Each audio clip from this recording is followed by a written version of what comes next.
എത്ര രൂപ വരും ഈ വീടും സ്ഥലവും അതുപോലെ തന്നെ അല്ല, ഇപ്പോ 3 കാര്യത്തില് പാർട്ടി ഏറ്റെടുത്തു. ആ 3 കാര്യത്തിൽ 2 കാര്യം പൂർത്തിയാക്കി. 1 പെൻഡിംഗ് ഉള്ള സമയത്താണ് ഇപ്പോ ഈ അവസാനത്തെ വിഷയം മുഴുവൻ ഉണ്ടായിട്ടുള്ളത്. ഇതില് പാർട്ടി എന്ന രീതിയിൽ പാർട്ടി ഒരാളെയും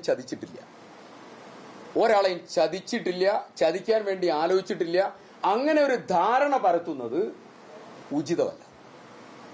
പാർട്ടി ആ കുടുംബത്തിന്റെ കൂടെ വളരെ കൃത്യമായി നിലപാട് സ്വീകരിച്ച് എല്ലാ കാര്യത്തിലും, ഹോസ്പിറ്റലായ സമയത്ത്, മറ്റുള്ള കാര്യത്തിൽ, ഇതൊന്നും പറയാൻ വിചാരിച്ചല്ല. ഞാൻ നിങ്ങളോട് ആരോടെങ്കിലും പറഞ്ഞു. ഇപ്പൊ എന്റെ ഓഫീസ് ആക്രമിച്ച പശ്ചാത്തലത്തിൽ മാത്രമാണ് ഇത് പറയേണ്ടി വന്നത്. അത് ഞാൻ പറയില്ല. നമുക്കൊക്കെ സ്വകാര്യമായിട്ടുള്ള എന്തൊക്കെ വേദനകളുണ്ടോ പലർക്കും, ആ വേദനകളെല്ലാം വിളിച്ചു പറയാനുള്ളതല്ല. അതിൽ വളരെ കൃത്യമായിട്ടുള്ള ബോധ്യമുണ്ട്.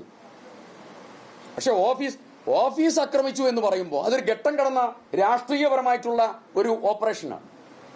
അപ്പോ പറയേണ്ടി വരികയാണ്. ഇത് CPM-ഉം DYFI-യും ആണ് ഈ പത്രസമ്മേളനത്തിന് മുഴുവൻ ഉത്തരവാദിത്വം. അവരാണിത് പറയിപ്പിച്ചതും വഷളാക്കുന്നതും. അതിൽ രാഷ്ട്രീയ നേട്ടമാണ് അവർക്ക്. ഞങ്ങൾക്കിത് രാഷ്ട്രീയമല്ല, ഞങ്ങൾക്കൊരു കുടുംബത്തിന്റെ പ്രശ്നമാണ്. ഞങ്ങൾ ഏതാ ഞാൻ നേതൃത്വത്തോട് പറഞ്ഞിട്ട് എത്തിച്ചു കൊടുക്കുന്നത് എനിക്ക് ബുദ്ധിമുട്ടില്ല. എന്താ ബുദ്ധിമുട്ട്? ഏതാ അത് പാർട്ടി നേതൃത്വം പറയും. അതായത് ഇപ്പൊ CPM ആണ് ഇതിന്റെ പിന്നിലെന്ന് പറയുമ്പോഴേ കുടുംബത്തിൽ ആരെങ്കിലും ഇവർക്കൊപ്പം ഉണ്ടെന്നാണോ, അവരെ നിയന്ത്രിക്കുന്നത് അങ്ങനെയാണോ?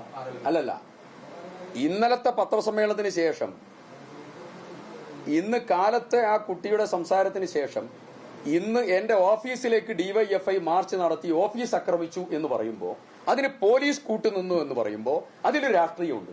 അതിൽ ആ കുടുംബ പങ്കാളിയായി എന്നല്ല ഞാൻ പറയുന്നത്. കുടുംബം പങ്കാളിയായി എന്നല്ല പറയുന്നത്. അത്തരം സാഹചര്യത്തിൽ പറയേണ്ടി വരും ചില കാര്യങ്ങൾ. അത് CPM പറയിപ്പിച്ചത്. അതാണ്. ഓക്കെ.